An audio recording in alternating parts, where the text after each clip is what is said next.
Hey there, church. Today I want to talk about that word, church. Some of you may remember that earlier last year when I arrived, one of the first sermons I preached was called Ecclesiology.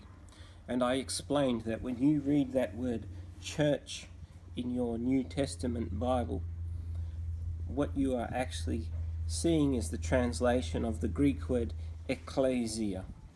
And Ekklesia means a group of people.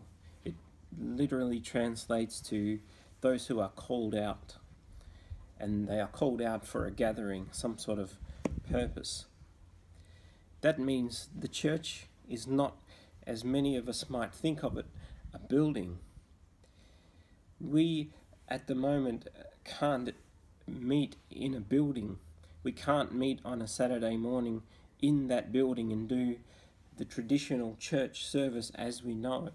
So this is really an opportunity to think about what I was trying to get across to you in that very sermon. What does it mean to be the church? What does it mean to be a gathering of people rather than people who meet in a building?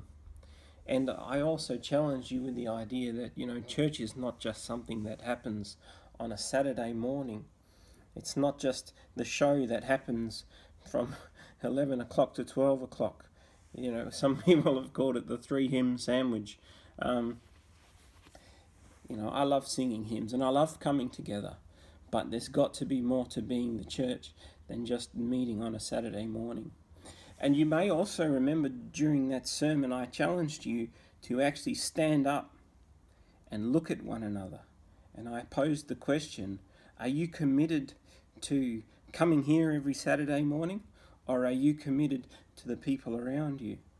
Now is the time to really ask yourself that question. Are you really committed to the people of your church, or do you just like the Saturday morning show? Because right now, your people need you to connect with them and reach out to them and check in on them and see how they're going. And you can do that, just a phone call, just a text message, just an email. It's very easy.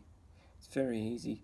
But more than this, somebody has posed the question, let's say things don't go back to normal. Let's say the church doesn't reopen in the way that we'd all like it to.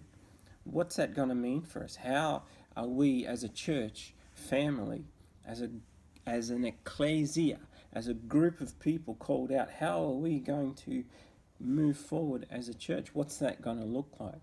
And this is something for you to really pray about, because I think that to the degree that we can think and act as a church outside of those 4 walls, then we are actually starting to really be the Church of Jesus Christ.